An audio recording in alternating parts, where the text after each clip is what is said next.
यह कहानी है राम और सयाम नाम के दो दोस्त की। राम और सयाम बचपन के पके दोस्त थे। समय के साथ साथ वो दोनों बड़े हो चुके थे और दोनों की शादी भी हो चुकी थी। राम की पत्नी का नाम शांति है और उनकी एक प्यारी बेटिया राम की पंती बहुत समझदार और सहनशील की थी। और सयाम की पत्नी का नाम कलावती थी। उनके दो बच्चे थे राम और सयाम एक बड़े से व्यापारी की दुकान पर मजदूरी का काम करते थे और मजदूरी से आए हुए पैसे अपने अपने पत्नी को देते थे। लेकिन कुछ समय से सयाम के पास काम नहीं था, इसीलिए वो बहुत परेशान थे। आखिर ऐसा कब तक चलेगा? हमें घर चलाने के लिए पैसे की जरूरत है। मेरे पास माँ के दिया हुआ कंगन थे, उसे गिरवी रखकर इस हफ्ते का राशन जैसे तैसे लेके आया हूँ। यह सब और नहीं चलेगा। तुम इतने दिन से घर पे बैठे हो, तुम कोई काम यूं नहीं खोजते हो। मैं कोशिश तो कर रहा हूँ, लेकिन अभी कोई काम नहीं मिल रहा है। तो मैं क्या करूँ? तुम जानती नहीं हो बाहर कितनी मुश्किल है। मैं समझती हूँ, लेकिन तुम और भी कोशिश कर सकते हो ना, वरना हमारा घर और बचेगा। पढ़ाई कैसे चलेगा सयाम को? देखो वो तो रोज काम पे जाता है और तुम्हें देखो रोज खाली हाथ लौट आते हो। एक बार तुम सयाम से बात करके देखो, क्या पता वही तुम्हें काम पे लगवा देगा। तुम ठीक कह रही हो शांति। मुझे एक बार सयाम से ईश बारे में बातें करना पड़ेगा। शांति, तुम मुझे कुछ दिन का समय दो, मैं सब ठीक कर दूंगा। उसके बाद सुबह होते ही राम सयाम के घर जाता है।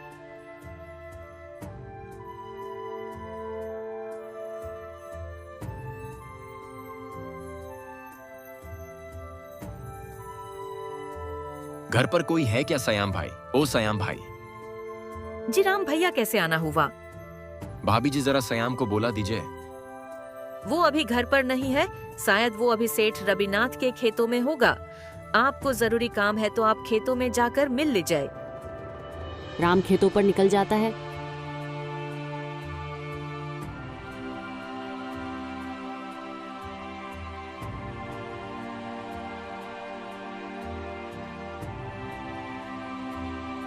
सयाम, तुम्हारे यहाँ कोई काम करने का जगह है? मुझे भी कोई नौकरी मिल जाएगा तो अच्छा रहेगा।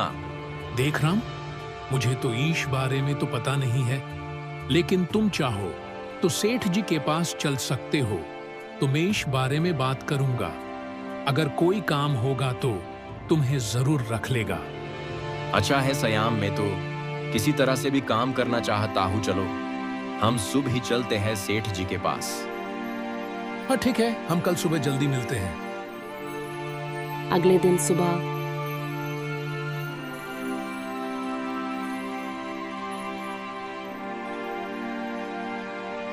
राम आ गए, तुम चलो हम चलते हैं सेठ जी के पास। चलो सयाम भाई, मैं तो तैयार हूँ। चलो हम उसके घर में चलते हैं और उधर ही सेठ जी से बात करेंगे।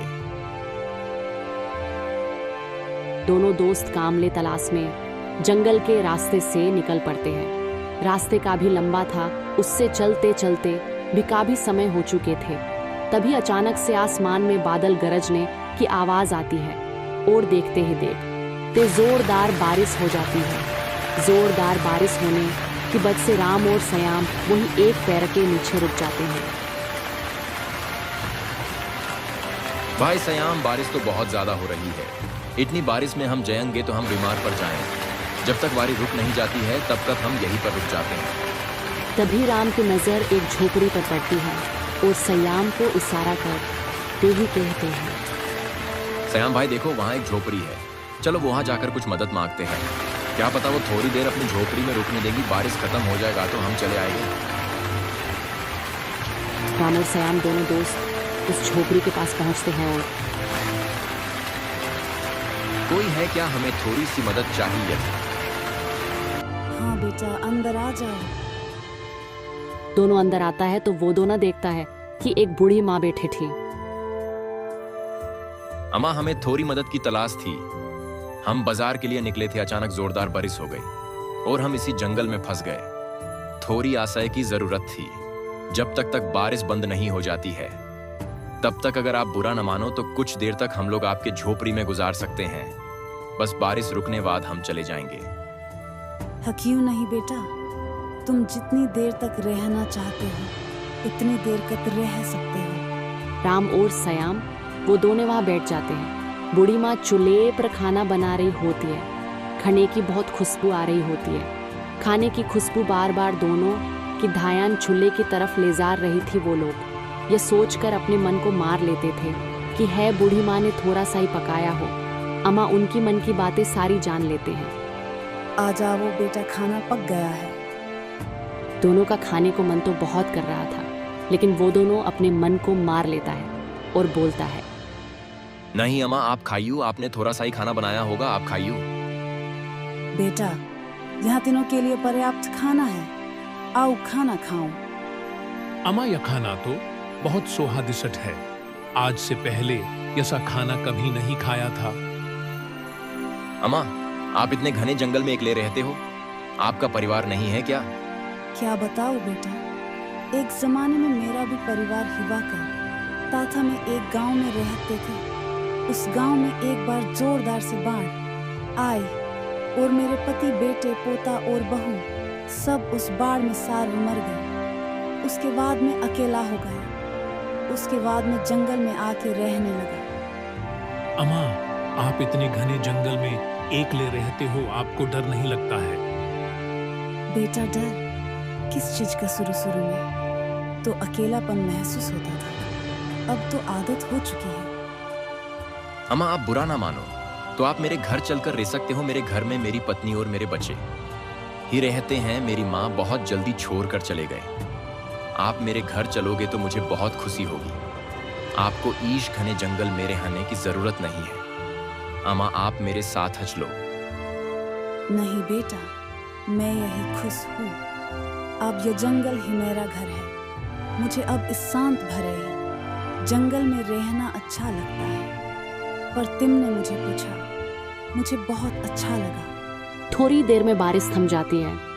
अच्छा अम्मा, अब बारिश थम गई है, अब मैं चलता हूँ। अम्मा, आप एक बार और सोच लीजिए, अगर आप हमें साथ चल सकते हैं। नहीं बेटा, तुम्हारा शुक्रिया, पर मैं यही खुश रहूं और यही जंगल मेरा घर है। अम्मा, आप आज्ञा दीजिए, मैं चलता हूँ। रुको बेटा, तुम मुझे बहुत नेक दिल वाले लगते हो। मैं तुम्हें कुछ देना चाहता हूँ।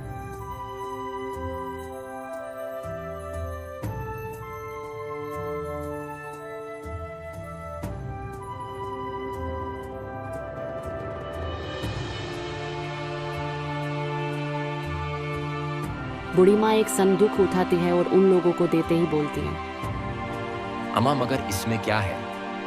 तुम खुद ही खोल कर देख लो। जब वो संदूक खोलते हैं तो देखता है उस संदूक में सोने के सिक्के होते हैं। वो देखकर वो दोनों का आंखें फटी कि फटी रह जाती है। इतने सारे सोने के सिक्के आप हमें क्यों देना चाहते हैं? ये मेरे जीवन भर की कमाई है। अब मैं बूढ़ी हो चुकी हूँ, अब यह मेरे काम के नहीं है।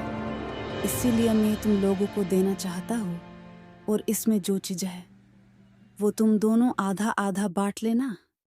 दोनों बूढ़ी अम्मा को धन्यवाद कहकर वहां से रवाना हो जाते हैं। राम और सयाम दोनों बहुत खुश थे क्योंकि उन लोगों को सोने का खदान मिल गया था। इसीलिए दोनों अपने अपने सपने सजा रहे थे। ईश पैसे से सबसे पहले एक छोटा सा कारोबार खोलूंगा और हाँ, एक घर भी बनाऊंगा। उस घर में एक सुंदर सा शीशा भी लगाऊंगा। मेरी पत्नी को शीशा देखना बहुत पसंद है और मैं अपने बिटिया के लिए एक गुड़िया भी खरीद दूंगा। वो बहुत दिन से गुड़िया खरीदने की जिद कर रही है और उसे एक अच्छे बोर्डिंग स्कूल में दाखिला कराऊंगा। इतने सारे सोने के सिक्के में तो आप गांव के सबसे अमीर बन जाऊंगा।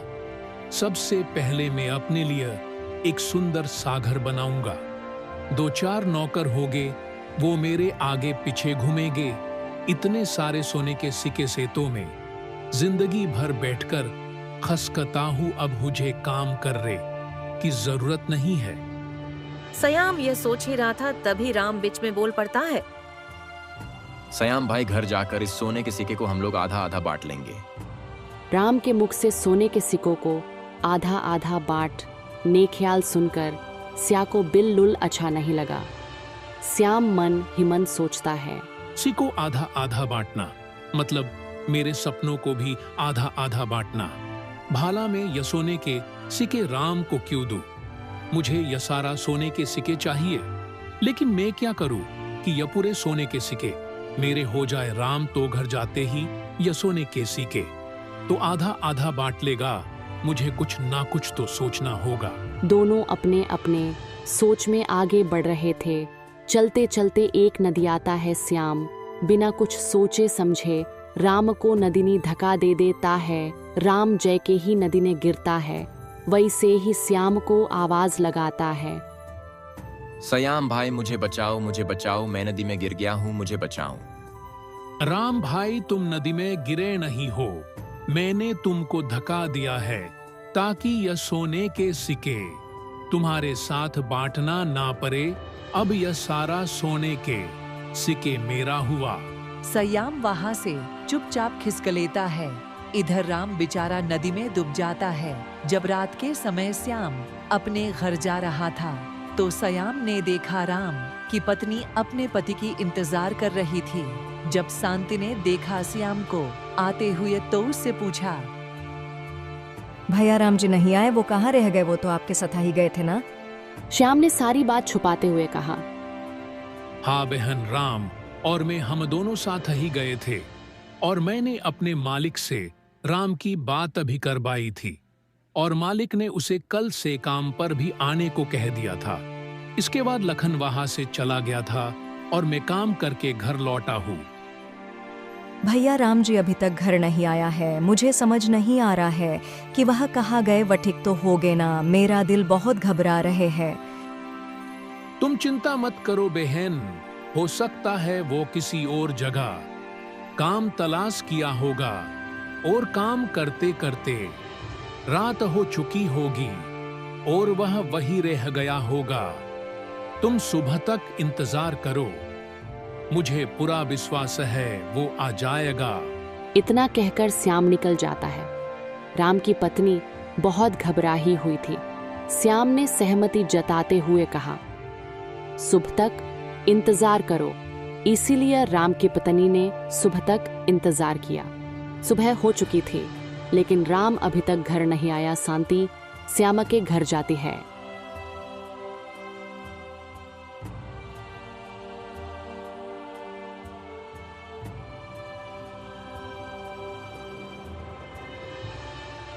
श्याम भैया राम जी अभी तक घर नहीं आए हैं। मुझे समझ नहीं आ रही है वह कहाँ गए। वो ठीक तो हो गए ना? मेरा दिल बहुत घबरा रहा है। सयाम परेशान होने का दिखावा करता है और कहता है, आप चिंता मत करो शांति बहन, मैं अभी जाकर राम का पत्ता लगाता हूँ और उनको अपने साथ लेकर आता हूँ। श्याम शांति को सहमति जताते हुए घर से बाहर चले जाते हैं और दूर जाकर जंगल में बैठ जाता है। राम अब कभी नहीं आएगी। शांति बहन जी, अब आपको बोपी जिंदगी ऐसे ही काटनी पड़ेगी। मैं थोड़ी देर यही रुक जाता हूँ, बाद में जाकर कह दूंगा कि मैंने राम को बहुत ढूंढा लेकिन राम कहीं नहीं मिला। उसके बाद सोने के सिक्कों को बेचकर बहुत सारा पैसा कमाऊंगा और गांव का सबसे अमीर आदमी बन जाऊंगा। अभी तक यह बात अपनी पत्नी को नहीं बताई हूँ। सबसे पहले उसे बतानी होगी, वह भी खुश हो जाएगी। कल रात तो मैं चुपचाप दबे पांव कमरे में जाकर उन सोने के सिक्के को छुपा दिया था, लेकिन कहीं अगर मेरी पत्नी की उन सोने के सिक्कों पर नजर पड़ गई तो वह पेरे गांव में शोर मचा देगी। मुझे घर के लिए निकलना चाहिए, बहुत देर हो गई है। श्याम व आराम करते हैं और 4-5 घंटे आराम करने के बाद वहां से घर चला जाता है। वह बहुत निराश होने का दिखावा करते हैं। शांति के घर पहुंचता है और शांति को आवाज लगाता है, ओ शांति बहन, ओ शांति बहन, निकलो। शांति बहन, मैंने राम को बहुत ढूंढा लेकिन उसका कहीं पता नहीं चला। पता नहीं राम भाई कहाँ। कभी शांति के पीछे से राम बाहर आता है। राम को अपने सामने जिता जागता देखकर श्याम के तो फेरों तले जमीन निकल जाता है। राम तुम यहाँ कैसे? क्यों श्याम भैया, मुझे यहाँ देखकर आपको खुशी नहीं हुई? श्याम राम की बातों का कोई जवाब नहीं देता। श्याम का दिल धक धक कर रहा था। राम को देखकर हैरान था और डर भी लग रहा था। राम ले शांति बहन को सारी बातें बता दी होगी। हे प्रभु, मुझे यहाँ से जल्दी निकलना पड़ेगा वरना राम मुझे जेल भेजवा के रहेगा। जल्दी से घर जाकर अपनी पत्नी को साथ लेकर कहीं दुर्भाग्य जाऊंगा। और यराम मेरा कुछ नहीं कर पाएगा। श्याम बिना कुछ बोले वहां से खिसक लेता है। हे भगवान, अब मैं क्या करूं? यराम तो बच गया पर बचा कैसे? इसे तो पानी में तैरना भी नहीं आता था। आखिर यह पानी से बाहर कैसे आया मैं? आज ही इस संदूक को लेकर इस गांव से हमेशा हमेशा के लिए भाग जाऊंगा। श्याम यह सोच ही रहा था, तभी उसको उस संदूक की याद आती है और वह उस संदूक के पास जाता है। संदूक को देखकर श्याम को जान में जान आती है। हे भगवान, मेरे सोने के सिक्के कहाँ गए? कहीं उस राम ने तो नहीं चुरा लिया और इस संदूक में मिट्टी भर दिया। श्याम यह सब सोच ही रहा था, तभी उसके सामने बूढ़ी माँ प्रकट हो जाती है। अचानक बूढ़ी माँ को सामने देखकर श्याम हैरान हो जाता है। माँ, आप यहाँ कैसे? अपनी गंदी ज़ुबान से मुझे मामत के दुष्ट, तुम बहुत दुष्ट पापी आदमी हो। तुमने अपने दोस्त के साथ इतना बुरा कर्म किया, यही तुम्हारी कर्म की सजा है। तुमने इस सोने के सिक्कों के लिए तुमने अपने दोस्त को मारने की कोशिश की लो। अब तुम्हारे पास ना दोस्त है ना वह सोने के सिक्के। तुम अब सारी जिंदगी इस मिट्टी से खेलते रहना और अमीर बने का सपना देखना। माँ, मुझे माफ। गर्दों में लालच में बेहक गया था। मुझे बहुत बड़ी गलती होगी, मुझे माफ कर दो। माफ उसे किया जाता है जो गलती किया हो, और तुमने गलती नहीं, तुमने एक गुनाह किया है, अपने दोस्त को जान से मारने का। अब यही तुम्हारी यही सजा है। इतना कहकर बूढ़ी माँ वहां से गायब हो जाती है। श्याम को अपनी करनी पर बहुत पछतावा होता है। श्याम अपने पास से सब कुछ गवा दिया होता है। राम अपनी पत्नी कैसा था अंदर जाता है। राम के मन में काफी उथल पुथल चल रही होती है। मैं क्या करूं? शांति को हो वह बताओ। जो मेरे साथ हुआ अगर मैंने बताया तो वो बहुत परेशान हो जाएगी, लेकिन जो श्याम ने मेरे साथ किया वो बिल्कुल सही नहीं किया। लेकिन मैंने शांति को सच बताया तो मुझे पकाए किन्हें सयाम को पुलिस के हवाले कर देगा और श्याम की बांकी की जिंदगी जेल के सलाखों पर होगी। लेकिन ऐसा होगा तो श्याम के साथ साथ उसकी बीबी और बच्चे को भी उसकी गलती की सजा झेल भी पड़ेगी, और उसके घर कमाने वाला सयाम ही है। नहीं, मैं ऐसा नहीं कर सकता हूं। लेकिन श्याम ने भी मेरे साथ अच्छा नहीं किया। उसने वह सारे सोने के सिक्के मुझसे छीन लिया और मेरे सपने भी। राम यह सब सोच ही रहा था, तभी बूढ़ी माँ प्रकट हो जाती है। बूढ़ी माँ को देखकर बहुत हैरान भी था और खुश भी होता। आप यहाँ कैसे माँ? आपको मेरे घर का पता कैसे मिला? राम बेटा, मैं हर जग आसक्त हूँ, मुझे हर जग का पता मालूम है। इतना कहकर बूढ़ी माँ अपनी जादू से संदूक प्रकट। अम्मा, यह तो वही संदूक है ना जो आपने मुझे दिया था ना? हाँ बेटा, ये वही संदूक है। अब यह तुम्हारा हुआ। माँ, यह संदूक तो श्याम के पास था ना? हाँ, श्याम के साथ जो होना था वह हो चुका है, और तुम्हारे पास जो होना चाहिए यह था वह यह है। जैसे ही संदूक खोलता है तो उसमें सोने के सिक्के भरा हुआ था। अब यह संदूक को अपने पास रखना। अब यह तुम्हारा हुआ, इसे संभाल कर रखना। इतना कहकर बूढ़ी माँ वहां से गायब हो जाता है। ये कौन था और वह कहाँ गई? यह तो मुझे भी नहीं पता। मैं तो इसे आम इंसान समझता था, लेकिन मुझे लगता है ये कोई फरिश्ता था जो हमारी मदद करने आया था। इतने सोने के सिक्के से तो हम गांव की सबसे अमीर बन जाऊंगा। हाँ शांति, अब हमने जो सपने देखे हैं वह सारे पूरे करेंगे।